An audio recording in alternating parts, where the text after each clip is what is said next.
हर खबर पर होगी आपकी पकड़। डाउनलोड कीजिए एबीपी लाइव ऐप। विदेश की इस खबर के बीच कोलकाता से बड़ी खबर आ रही है। कोलकाता एयरपोर्ट पर घने कोहरे की वजह से उड़ान सेवाओं पर असर पड़ा है। अब तक कोहरे की वजह से ना तो उड़ानें भर पाई है, ना ही लैंडिंग हो पाई है। यानी कि अगर आप देश के किसी भी हिस्से से कोलकाता एयरपोर्ट का रुख कर रहे हैं, या तो आपको टेक ऑफ करना है या फिर वहां आपकी फ्लाइट में आना है, तो फिर फ्लाइट्स दिक्कतें पैदा कर रही हैं क्योंकि घना कोहरा है।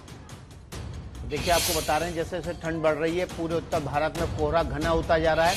दिल्ली में भी कोहरे की परत है, लेकिन कोलकाता में कोहरा इतना ज्यादा है, विजिबिलिटी इतनी कम है कि विमानों को उड़ान भरने और लैंड करने में दिक्कत हो रही है। इसी वजह से घने कोहरे की वजह से कोलकाता में विमानों के उड़ान और लैंडिंग पर असर पड़ा है। वैसे आपको ये भी बता दें कि कोलकाता दिल्ली एनसीआर के बाद उन कुछ शहरों में शुमार है जहां प्रदूषण चरम पर रहता है। तो बहुत संभव है कि जो घना कोहरा है इसके साथ साथ प्रदूषण के पार्टिकल्स भी हो, पोल्यूशन के पार्टिकल्स भी हो, जिसकी वजह से विजिबिलिटी इतनी कम हो गई है कि ना तो टेक ऑफ हो पा रही हैं फ्लाइट्स, ना तो फिर उड़ानें जो कि दूसरे शहरों से आनी है वहां पर लैंड हो पा रही है। तो कुल मिलाकर ये बात है कि अगर सुबह सुबह आपको कोलकाता आना है या कोलकाता से टेक ऑफ करना है तो फिर आपको थोड़ी देरी हो सकती है। यह बिल्कुल देखिए, कुंतल चक्रवर्ती हमारे संवाददाता कोलकाता से सीधे जुड़ गए हैं। कुंतल, आपकी भी फ्लाइट है क्या आज, और क्या अभी स्थिति है, कितनी उड़ानें अटकी हुई हैं कोहरे की वजह से?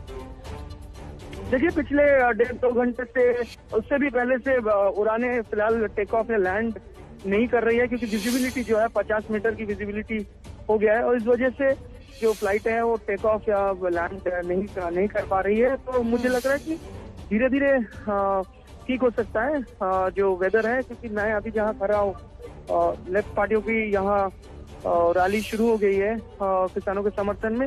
यहाँ विजिबिलिटी धीरे धीरे अच्छा हो रहा है। मैं सुबह यहाँ खड़ा हूँ, यहाँ से एयरपोर्ट करीब 20-25 किलोमीटर की दूरी पर है, लेकिन जो खबर वहां से आ रही है कि अभी तो टेक ऑफ या लैंडिंग बंद है, लेकिन धीरे धीरे जो वेदर है धीरे धीरे अच्छा हो रहा है। तो मुझे लगता है कि अगले 1.5-2 घंटे में नॉर्मल हो सकता है। उम्मीद है ऐसा हो जैसा कि आप कह रहे हैं कुंतल। तो कुल मिलाकर ये बात भी है महत्वपूर्ण कि आज पश्चिम बंगाल में लेफ्ट पार्टियों ने किसानों के बंद का समर्थन किया है। तो अगर मौसम ऐसा ही बना रहा तो फिर इसका असर वहां भी पड़ सकता है।